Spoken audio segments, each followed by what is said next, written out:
Em 1939, desencarnou-se um de meus irmãos, José Cândido Xavier, e deixou, sob a nossa responsabilidade, a viúva com 2 filhinhos.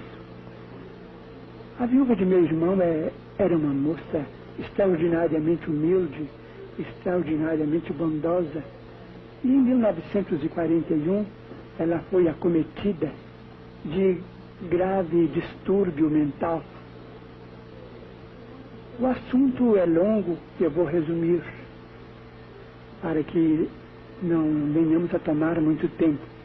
Depois de alguns meses em que a viúva de meu irmão, que sempre consideramos nossa irmã muito do coração, depois de alguns meses em que ela estava conosco, em casa doente, o caso agravou-se e foi preciso a internação numa casa de saúde mental, o que foi providenciado em Belo Horizonte com o auxílio de médicos amigos da cidade de meu nascimento, Pedro Leopoldo, perto da capital de Minas Gerais. Acompanhei minha cunhada, a quem eu sempre dispensei muita consideração e muito carinho. E depois de interná-la nessa casa de saúde mental, observando o estado de muitos enfermos que estavam ali, naturalmente abrigados, com muita segurança, com muita proteção, muita assistência, mas voltei para a nossa casa com o coração muito abatido. Então, era noite e o segundo filho de minha cunhada, com meu irmão, era uma criança paralítica. A criança chorava, então eu me enterneci muito ao ver que o pequenino estava sem a presença materna. Sentei-me, comecei a orar e as lágrimas me vieram aos olhos.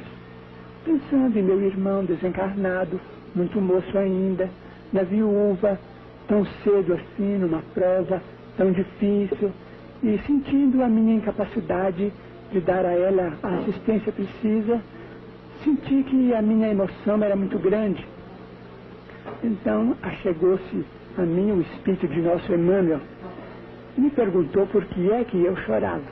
Então eu disse a ele que naquela hora eu me enternecia muito por ver minha cunhada viúva numa casa de saúde mental, em condições assim precárias. Então ele disse: não, você está chorando por seu orgulho ferido. Vocês aqui têm sido instrumentos para a cura de alguns casos de obsessão, para a melhora de muitos desequilibrados.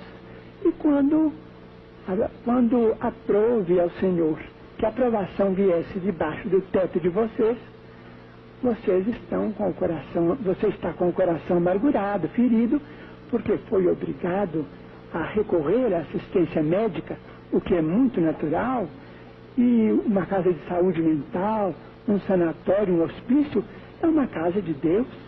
Você não deve ficar assim. Então eu disse a ele que concordava com ele, mas que eu pedia a ele, como espírito benfeitor, que trouxesse a minha cunhada de volta ao lar, porque a criança, o segundo filho dela, era paralítico, e aquele choro da criança atestava a falta que o pequenino estava sentindo dela. Então ele disse que ela voltaria, mas aquele ela voltaria que ele disse podia ser depois de muito tempo, o que de fato só aconteceu depois de 2 anos. Então eu disse a ele: se eu queria que ela voltasse depressa, ele então me disse: imaginemos a Terra como sendo o palácio da justiça. Nós estamos aqui para rasgar o processo ou é para cumprir o processo? Então eu disse: estamos aqui para cumprir, né? Mas continuei chorando porque observei que o assunto era mais grave do que eu pensava.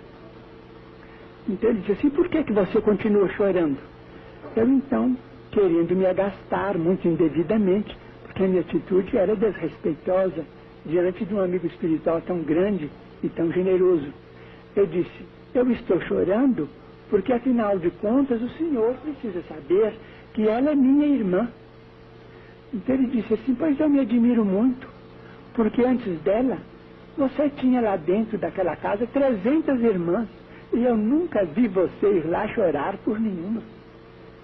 A dor Xavier não é maior do que a dor Almeida, do que a dor Pires, do que a dor Soares, a dor de toda a família que tem um doente. Se você então quer seguir a doutrina que você professa, enquanto ao invés de chorar por ela, você tome o lugar dela ao lado da criança que está doente, precisando de calor humano. Substitua a nossa irmã, e assim você vai exercer a fraternidade. Foi uma lição que eu não posso esquecer.